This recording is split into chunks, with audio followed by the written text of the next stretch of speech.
What is going on, guys? It's your boy Billy, and in today's video we are going to be doing a little cluster action. So we got our FD2 Type R. This is the new Tach overlay, not the entire cluster, but this is what we're working with today, and we already got it removed, but the OEM SI Tach or cluster, whatever you want to call it, and basically, I'll show you guys how to get that out in a sec. First, you got to remove the overhead dash part, and that part's really easy. If you have some trim removal tools, that would be really helpful. That way you can get in there without scratching anything, popping those clips off. And I'm pretty sure there might be like one or a couple Phillip head screws in there that you got to take out in order to get that dash out.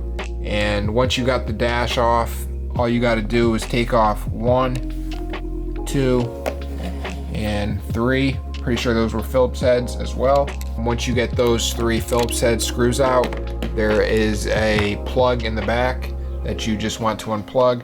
There's a little tab that you press down on and pull it out. This is my girl Bonnie, the OG, chilling. Bonnie, say what's good. Say meow. What's good? So now we're at the step where we got the cluster out, or the Tach, and we're gonna start taking this apart and getting the new FD2 overlay on. So first thing I noticed was this clear part, the protecting screen, is held in by these tabs. There's like 1, 2, 3, 4 tabs. 1, 2, 3, 4. And it looks like you gotta press down on them, as so, and push it out. So I'm gonna put the camera down and I'm gonna get these out real quick. Oh, and actually it's already coming out. That was actually a lot easier than I thought. And there are actually 3 more tabs on the bottom that I missed. There's 1, there's 2, and there's 3. And now the next step that you're gonna wanna do, which I already did, but I'm just gonna show you guys. There's some clips or tabs on this black trim piece that you wanna take off as well, or just push off. There's 1, 2, 3, 4, 5, 6, 7, 8. So there are 8 tabs that you just want to push down and press out in order to take this part out. So I'm just realizing, if you initially just took this out, the clear cover obviously just comes with it. So you guys don't even need to remove that part. If you're smart, unlike me, you can literally just remove that part and it'll come with the clear cover. But anyways, this is where I'm at right now. I just removed this little trim piece from the Tach. All I did in order to get this out, as you see, it was in by these 2 little clips or tabs right there. All I did, get your finger under here or a trim removal tool and just pry up a little bit and it'll come right out. Now I'm working on getting this little dial or the reader out. So we got our little dial out, so you're just gonna wanna turn it until you find that right spot where it just comes right out. So it might take a little bit. If you're right at that 0, just keep turning, boom. And mine came out like right around, I think it was right around 5K RPMs, around there in that area, and it pulled right out. And next thing that we're gonna be doing is removing this. I'm gonna grab a little flathead or something to get it underneath it and pull it up. So boom, we pried this out. I just pried from the center right here, all around there. I had a little flathead with me, so I pulled that out. And now we got full access to our Tach overlay. So we're simply just gonna take our old one out and let's grab our Type R Tach overlay and throw that one in.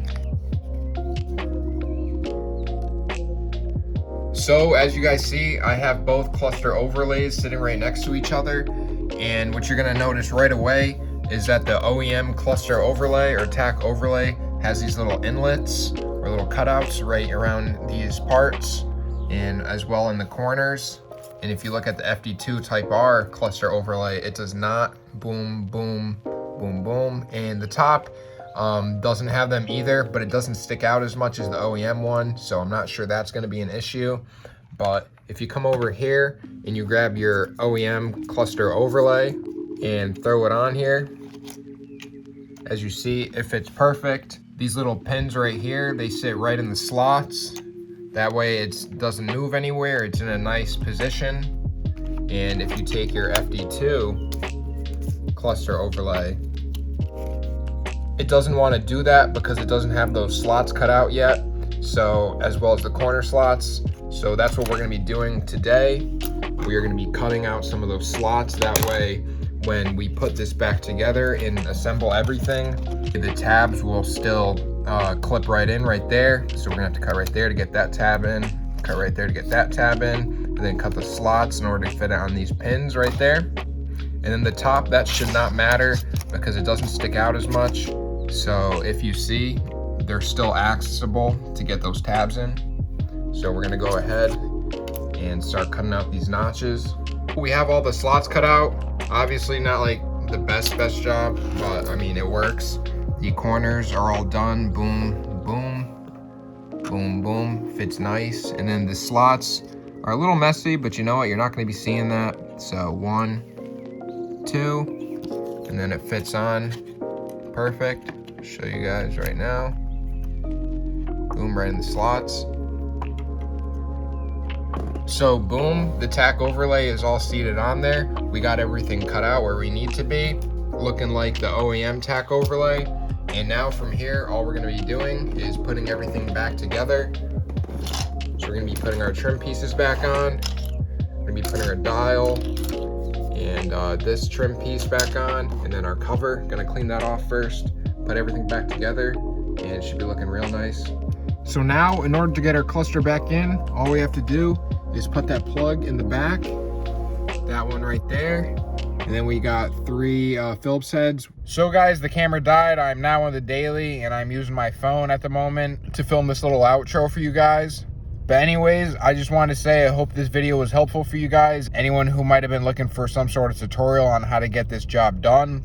If you guys want to see some more FD2 inspired videos or just want to follow along with my build, please do hit that subscribe button. Hit the like button if this video is helpful for you guys. Leave a comment down below showing what kind of videos you might want to see. And turn on that bell if you want to stay in the loop with the channel. I appreciate all the love and support you guys throw my way. It means a lot. And as always, till the next time, peace out, fam.